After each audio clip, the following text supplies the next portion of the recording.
Assalamualaikum warahmatullahi wabarakatuh. Selamat pagi anak-anak. Bagaimana kabar kalian hari ini?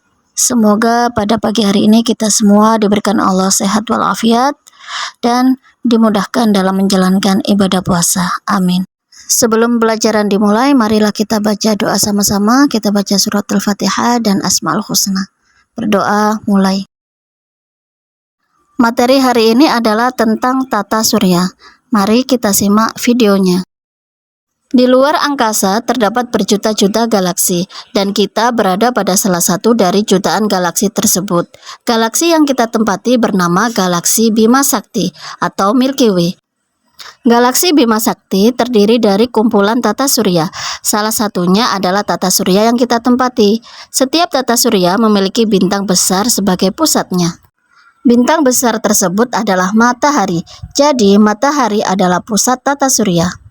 Matahari disebut bintang karena dapat memancarkan cahaya sendiri. Matahari memiliki gaya gravitasi sehingga benda-benda langit yang lain beredar mengelilingi matahari. Benda langit tersebut antara lain planet, asteroid, satelit, komet, dan meteoroid. Baiklah, marilah kita bahas satu persatu. Matahari bukan hanya bumi yang memiliki lapisan-lapisan. Matahari pun punya lapisan matahari.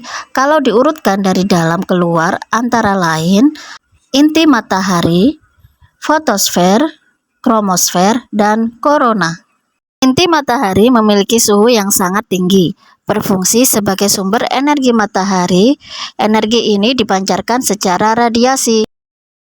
Fotosfer. Di daerah ini terdapat bintik matahari, yaitu daerah dengan medan magnet yang sangat kuat, dingin dan gelap dari sekitarnya. Kromosfer. Saat terjadi gerhana matahari total, kromosfer ini akan tampak seperti gelang merah.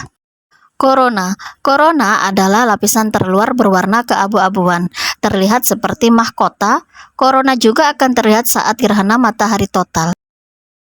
Selanjutnya kita akan bahas benda-benda langit yang mengelilingi matahari. Dimulai dari planet.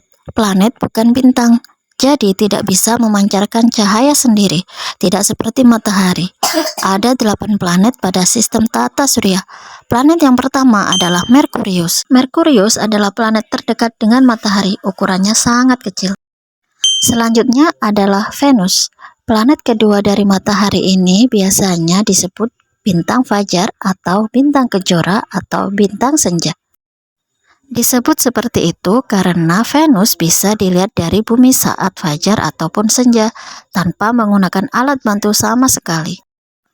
Venus dikenal sebagai planet terpanas dalam tata surya walaupun letaknya tidak sedekat Merkurius. Mau tahu kenapa? Karena di dalam planet Venus ada banyak gas-gas rumah kaca, sehingga menyebabkan efek rumah kaca yang sangat besar. Selain itu, keunikan Venus yang lain adalah arah gerak rotasinya berbeda dengan planet-planet yang lain. Selanjutnya adalah Bumi.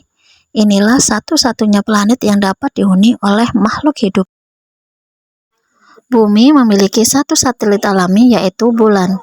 Bulan selalu mengikuti kemanapun bumi berada. Bumi tampak kebiruan, makanya ada yang bilang bumi adalah planet biru. Birunya bumi karena berasal dari luasnya perairan yang ada di bumi, misalnya laut atau samudra. Planet Mars. Planet Mars tampak berwarna kemerahan, jadi Mars disebut juga planet merah. Planet Mars memiliki 2 satelit alami, yaitu Deimos dan Phobos. Jupiter. Planet Jupiter adalah planet terbesar di tata surya ini, memiliki paling banyak satelit. Saturnus. Planet ini tampak indah sekali seolah-olah bercincin, makanya disebut planet bercincin. Sebenarnya cincinnya itu berasal dari bongkahan es dan batu yang bergerak mengelilingi planet Saturnus. Uranus. Planet ini dikenal sebagai planet terdingin di tata surya. Neptunus. Planet terjauh atau terluar karena letaknya yang paling jauh dari matahari. Ukurannya tidak jauh berbeda dengan Uranus. Selain planet yang beredar mengelilingi matahari, ada juga bebatuan yang melayang-layang yang sangat banyak jumlahnya, terletak di antara orbit Mars dan Jupiter. Batuan itu disebut asteroid. Karena asteroid memiliki orbit sendiri seperti halnya planet, maka asteroid disebut juga dengan planetoid atau planet kerdil. Jika dilihat dari kejauhan, asteroid tampak seperti sabuk, makanya asteroid ini dikatakan sebagai sabuk asteroid. Dengan adanya sabuk asteroid, planet ini dibagi menjadi dua kelompok, yaitu planet dalam dan planet luar. Planet yang terletak sebelum asteroid disebut planet dalam, yaitu planet Merkurius, Venus, Bumi, dan Mars. Sedangkan planet yang terletak setelah asteroid disebut planet luar, yaitu Jupiter, Saturnus, Uranus, dan Neptunus. Planet dalam berukuran jauh lebih kecil daripada planet luar, dan jumlah satelit planet dalam sangatlah sedikit, bahkan ada yang tidak bersatelit. Benda langit lainnya adalah komet. Komet memiliki ciri khas lintasannya yang sangat lonjong, berbeda dengan lintasan planet yang berbentuk elips. Komet disebut juga dengan bintang berekor.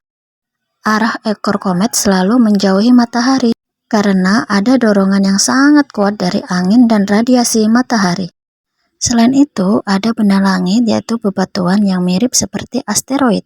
Sebenarnya batuan ini berasal dari asteroid yang bergerak mendekati dan tertarik oleh gaya gravitasi bumi. Benda langit ini disebut meteoroid karena tertarik oleh gravitasi bumi sehingga akan jatuh ke bumi dan akan bergesekan dengan atmosfer bumi. Jika dilihat mirip seperti bintang jatuh ya, jatuh tersebut berasal dari meteoroid, tapi namanya menjadi meteor. Meteor adalah meteoroid yang habis terbakar karena bergesekan dengan atmosfer bumi. Jika ukuran meteoroid sangatlah besar, kemungkinan meteor yang bergesekan dengan atmosfer bumi tidak habis terbakar, sehingga menyisakan batuan kecil ke bumi. Nah, batuan yang berasal dari meteor disebut meteor. Meteorit adalah meteor yang tidak habis terbakar. Alhamdulillah, dari pelajaran ini kita bisa melihat betapa indahnya kekuasaan Allah yang telah menciptakan seluruh alam semesta ini.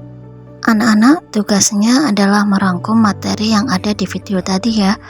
Silahkan dikerjakan, ditunggu Punana sampai pukul 17.30. Baiklah anak-anak, materi hari ini telah selesai. Semoga apa yang kita pelajari hari ini bisa menjadikan manfaat dan barokah. Amin ya rabbal alamin.